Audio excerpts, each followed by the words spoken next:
வணக்கம் நண்பர்களே, நான் உங்கள் ஏகே. இன்னைக்கு நம்ம இந்த வீடியோவில் பார்க்க போகிற விஷயம் மோசமான சாதனை செய்த சோலோசிக்கா, அதை பற்றி என்ன தெரிஞ்சிக்கலாம். அதுக்கப்புறம் வெறித்தனமான எச்சரிக்கை விடுத்த சாட் கேபிள், அதை பற்றி என்ன தெரிஞ்சிக்கலாம். அதுக்கப்புறம் ராக்கோட புதிய திட்டம், அதை பற்றி என்ன தெரிஞ்சிக்கலாம். அதுக்கப்புறம் பிராக்லெட்ஸோட புதிய தோற்றம் இப்போ லீக் ஆகிருக்கு, அதை பற்றியும் ஃபுல் டீட்டெயில் தெரிஞ்சிக்கலாம். வாங்க நம்ம இன்றைக்கி வீடியோக்குள்ளே போகலாம். அதுக்கு முன்னாடி நீங்கள் நம்ம சேனலில் சப்ஸ்கிரைப் பண்ணி பக்கத்தில் வர பெல் ஐக்கானையும் ப்ரெஸ் பண்ணி வச்சுங்க.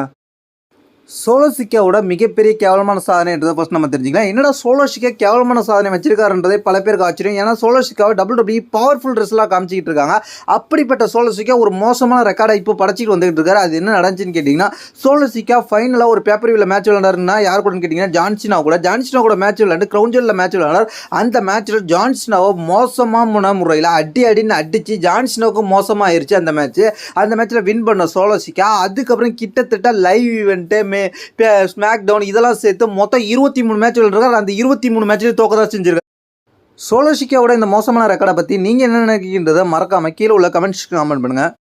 அடுத்த நம்ம பார்க்க போகிற விஷயம் கேட்டிங்கன்னா, சாட் கேபிள் எச்சரிக்கை விடுத்துருக்காரு. யாருக்குன்னு கேட்டிங்கன்னா, சாட் கேபிள் என்ன சொல்லியிருக்காருன்னு கேட்டிங்கன்னா, கந்தருக்கும் எனக்கும் தீர்க்கப்படாத கணக்கு ஒன்று இருக்குது. அந்த தீர்க்கப்படாத கணக்கு அந்த ஸ்டோரி லைனோட முடிவில் நான் தான் கந்தரை பீட் பண்ண போகிறேன் அப்படின்ற மாதிரி சொல்லி கந்தரை பீட் பண்ணுறக்கூடிய ஸ்டோரி லைன் கூடிய சீக்கிரத்தில் நடக்கணுன்ற மாதிரி இப்போ கேட்டிருக்காரு. கந்தருக்கு அது எச்சரிக்கை விடுற மாதிரி பேசியிருக்காரு.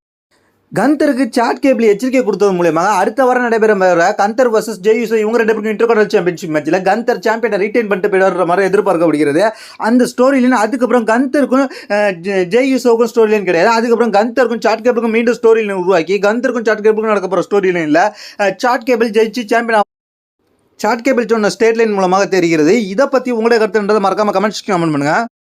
அடுத்த நம்ம பார்க்க போகிற விஷயம் கேட்டிங்கன்னா, WWEல ப்ராக் லெஸ்னர் எங்கே போனார் என்ன ஆனார்ன்ற மாதிரி தெரியாமல் இருந்துச்சு. கடைசியாக கோடி ரோட்ஸோட மேட்ச் விளையாண்டு அந்த மேட்சை தோத்துட்டு போன ப்ராக் லெஸ்னர் அதுக்கப்புறம் WWEக்கு வர்ற மாதிரியே தெரியல. இப்போ ப்ராக் லெஸ்னர் இப்போ லீக் ஆகிருக்கு ஃபோட்டோஸ் நியூ லுக்கில். அது என்னன்னு கேட்டிங்கன்னா, ப்ராக் லெஸ்னரோட பொண்ணு சமீபத்தில் நடைபெற்ற ஷார்ட் புட் டோர்னமெண்ட்டில் ஒன்றில் கலந்துக்கிட்டு, அதாவது குண்டெறிதல் டோர்னமெண்ட்டில் கலந்துக்கிட்டு வெற்றி பெற்றிருக்காங்க. அதுவும் முதலிடம் வந்திருக்காங்க. அந்த முதலிடத்துக்கு வாழ்த்து தெரிவிக்கிறதுக்கு மூலியமாக ப்ராக் லெஸ்னர் அவர் பொண்ணை கெட்டி பிடிச்சி வாழ்த்து தெரிவிச்சிருக்காங்க. அதன் மூலமாக ப்ராக் லெஸ்னர் சமீபத்தில் எடுத்த ஃபோட்டோலுக்கு இப்போ இதன் மூலமாக ப்ராக் லெஸ்னர் தற்போதைக்கு வர வாய்ப்பில்லைன்ற மாதிரி தான் தெரியுது.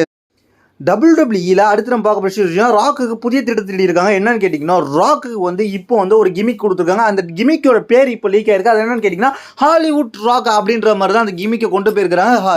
ஏன்னா இதில் ராக் முழுக்க இந்த கிமிக் மூலமாக ஹீல் தான் பண்ண போகிறாரு. பழைய ராக் விண்டேஜ் ராக் எப்படி பண்ணுவாரோ அந்த மாதிரி இப்போ கொண்டு வர போகிறாங்க. எப்படி WWEல ரோமனுக்கு ஹெட் ஆஃப் த டேபிள்ன்ற மாதிரி ஒரு நேம் கொடுத்து ஹீல் பண்ண வச்சிருக்காங்க.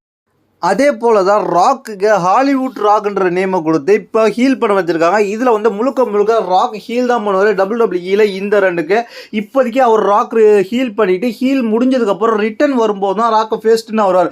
அது வரைக்கும் இப்போதைக்கு ஹீல் தான் பண்ணிக்கிட்டு இருக்கப்போ ராக்கை ஹீல் பண்ணும்போது எல்லாருமே ராக்கை வச்சு செய்கிற மாதிரி தான் நம்மளுக்கு காமிக்க போகிறாங்க. இதை பற்றி உங்களுடைய கருத்து கீழே உள்ள கமெண்ட்ஸ் காமிங்க. தேங்க்ஸ் ஃபார் வாட்சிங்.